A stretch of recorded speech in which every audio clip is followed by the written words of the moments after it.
Hi everyone, welcome back to Crochet Rocks. Tracy here, and I don't know if it's news to you or not, but yesterday I heard that HobbyCraft is going to close, I think they said 9 stores throughout the country. So yeah, but it was Gary that told me. He said that they were closing stores in Kent. So I thought, oh, okay.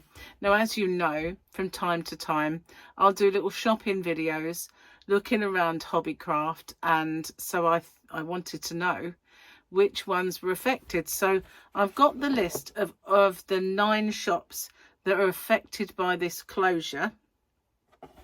And we've got Bagshot in Surrey, Basildon in Essex, Boreham Wood in Hertfordshire, Bristol Imperial Retail Park, obviously in Bristol, the Canterbury store in Kent, Cirencester in Gloucestershire, Dunstable in Bedfordshire, Epping Forest in Essex, and the Lakeside Shopping Centre in Essex. So really that's 3 in the whole of Essex, 1 in Surrey, and 1 in Kent for now.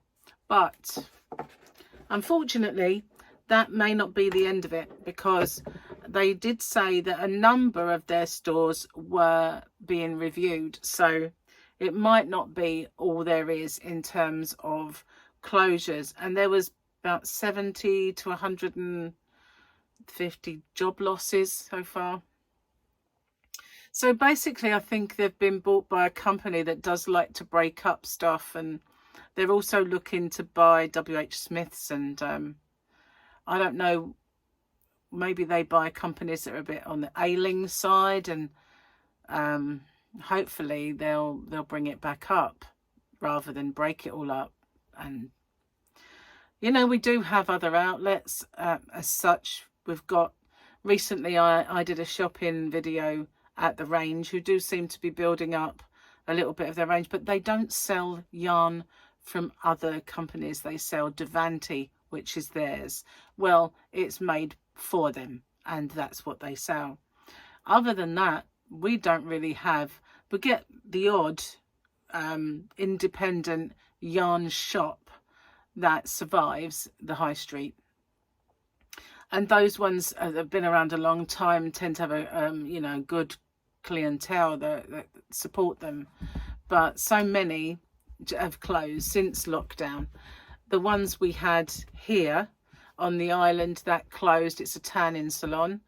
The one that was in the mainland, they did James C. Brett. The one here did King Cole mostly, and the one that did James C. Brett has closed down. I think it's a model shop now, I'm not sure. But yeah, they were the real kind of yarn shops. Other than that, it's cheap places that you can get a bit of yarn in, that really you might get the very budget Signet, the very budget King Cole, but you don't get much of that. So in terms of stores near me to walk into, bricks and mortar stores, none. I have to get in the car and go a good few miles in either direction to get one. But you know, obviously hobbyrocks.co.uk is still it's my shop, and obviously that's a yarn store that's online and isn't affected by all of these footfall problems. So yeah, but it's the bricks and mortar shops, isn't it, that seem to just be going by the wayside. I mean, we do have a shop on this island, just the one, and they do a couple of brands. They don't do much. That's the thing with bricks and mortar shops. HobbyCraft is kind of unique in the terms of its size, but obviously it doesn't just do yarn. It's a very small department within the store. They do all kinds of things, from cricket machines to art stuff and all sorts, model making. It's just, there's everything under the one roof. So, which is, I mean, the range is a little bit like that, but more budget, I would say, rather than having different brands. So thankfully for us in Kent so far, it's only Canterbury that's going to be affected by the HobbyCraft closures for now. But as they said, a number of stores are being reviewed. We do have in Kent, Ashford, we have Maidstone, and we have one in Rochester. So we do have 3 that I can get to. They're kind of, Maidstone's the closest, I think. Although, you know, it's just in different directions. So there are HobbyCraft stores that I can go to, and even if 1 or 2 of those were to close, there's still others. If the one in Maidstone closes, I will probably not go as often as I do now. So that's the only thing. And to be honest with you, their prices have skyrocketed. Their brands have diversified and become cheaper brands, but at higher prices. So, you know, I've not really been that enamoured. Just recently I've bought their cotton because I've been making granny square every week. It's a year of granny squares. So I wanted to get a nice lot of cotton to do some stuff with.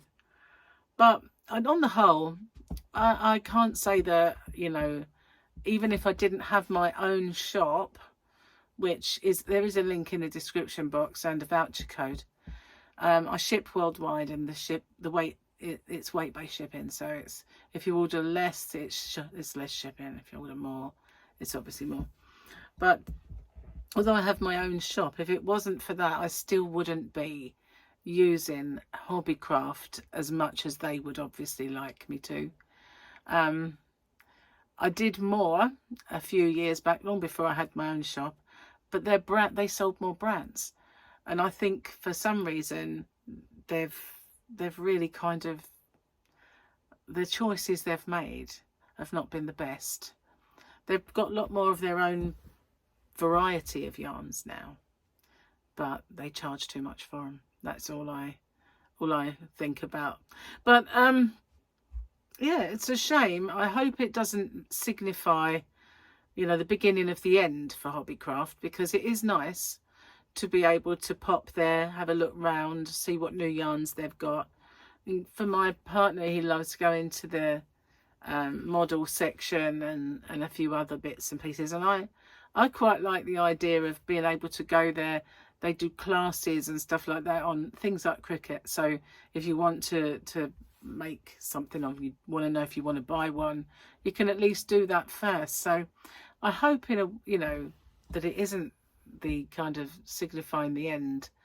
But yeah, I was quite surprised when they announced that they were closing any, to be honest with you, because I thought they were, you know, the one in Rochester hadn't been there as long as the others, and I thought they were expanding. Anyway, let me know what you think, if you're affected by any of these. And well, thanks for watching. I'll see you on the next one. Bye for now.